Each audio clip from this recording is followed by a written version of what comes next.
Gusto mo ba ng bakasyon ngayong tag-init kung saan tahimik? Kalmado ang dagat at mai-enjoy mo talaga ang pagstay dahil sa napakalinaw ng tubig dito at pino ang buhangin na malaborakay ang vibes pero hindi crowded. Tara samahan mo kong dayuhin ang Patnanungan Island na isa sa mga hidden gem ng Quezon Province at alamin kung magkano ang nagastos namin sa pagstay dito. At pasyalan din natin ang mga sikat na island hopping spot sa paligid nito tulad ng Minasawa Island at Cabalos Sandbar. Nagbiyahe kami mula Binangonan ng 5:30 at dahil maaga pa ay tuloy-tuloy ang andar namin sa Morong, Tanay at Pililya. Pagdating dito sa Sangang Daan ay kumaliwa kami dito sa waiting shed ng Red Horse. Puro paahon na ito hanggang makarating sa Mabitac, Laguna. Dito sa part na ito ay puro pababa na at zigzag na ang daan. Pagkatapos ng tila walang katapusang pagbangking pababa, ay dito na kami sa mahabang diretsong daan sa gitna ng palayan. Mapapabilis talaga ang pagpihit mo sa throttle pag nadaan ka dito. Dito sa intersection ng Fami Laguna ay kakaliwa na kami. Muntik pa nga kaming lumampas, buti pinigil ako ni OBR. Mula dito sa kanto ay 48 kilometers ang layo namin sa pantalan ng Real. Kailangan nga pala naming makarating doon bago mag 9 a.m. Alas 7 na nang makarating kami dito sa boundary ng Real at Laguna. Ito nga pala ang palatandaan na nasa Real ka na kapag nadaanan mo ang school na iyan. After pa ng 14 kilometers ay nasa kaliwa na namin ang ilog. Kapag narating nyo na ang magandang view na ito ay sign na malapit na kayo sa dagat. Dahil malapit na kami sa port ay tumigil muna kami saglit para bumili ng mga pagkaing lulutuin pagdating sa isla. Pagkatapos bumili ay nagpatuloy na kami sa biyahe at matapos ang 3 oras na biyahe ay narating na namin ang Port of Real kung saan kami sasakay ng bangka papuntang Patnanungan Island. Dito ay may nag-assist sa amin kung saan pwede namin iwan ang motor habang kami ay nasa isla. Nagbayad nga pala kami ng 300 pesos para sa 3 araw na parking ng motor.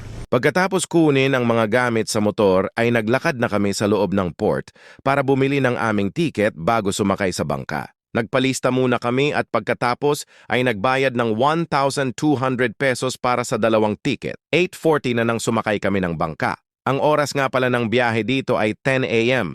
Kaya suggestion lang guys ay agahan ang pagpunta dito para makakuha kayo ng magandang mapupwestuhan. After mag-inspect ng Coast Guard sa loob ng bangka ay ito na. Nagsimula ng pumalaot ang bangkang sinasakyan namin. Habang tumatagal ay nawawala na sa paningin namin ang kalupaan. Meaning ay nasa gitna na kami ng karagatan. Pagkatapos ng 4 na oras ay sa wakas ay narating na namin ang napakagandang isla na unti-unti nang nakikilala, ang isla ng Patnanungan. Palabas na kami ng bangka nang may nag-assist sa amin para kami ay ihatid sa kanyang tricycle sa resort na aming tutuluyan. Bago kami ihatid ni Kuya Roy sa resort, ay dumaan muna kami sa tourism bago lumabas ng port para magpa-register. Nagbayad kami ng 300 pesos for 2 packs para sa environmental fee. Nagbiyahe ulit kami sakay ng tricycle papunta sa resort at makalipas ang 10 to 15 minutes ay narating na namin ang Villa Carine Resort na tutuluyan namin for 2 nights. Dito nga pala kami sa TP house na ito magstay ng 2 gabi at nabook namin ito for 3,000 pesos. Ang Island Municipality ng Patnanungan ay isang first-class municipality sa lalawigan ng Quezon na nabibilang sa 3 major islands ng Polilo Group. Sa ito sa mga hidden gems ng Quezon dahil hindi pa ito masyadong nabibisita ng mga turista at ngayon ay unti-unti nang napapansin at sumisikat dahil sa pino nitong buhangin sa dalampasigan at napakalinaw na mga katubigan.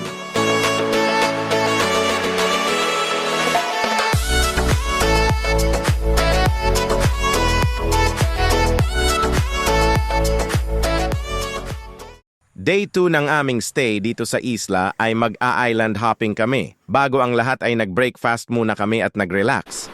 8 a.m. pa naman ang dating ng bangkang susundo sa amin. Akala pa nga namin ay uulan dahil makulimlim ang panahon ng mga oras na yon. Alas 8 na nang dumating ang bangkang sasakyan namin para sa island hopping. Ilang saglit pa ay nagsimula na magsagwan si Kuya Dennis, ang magiging tour guide namin sa araw na ito. At heto na nag-umpisa na ang aming biyahe papunta sa unang isla na aming papasyalan.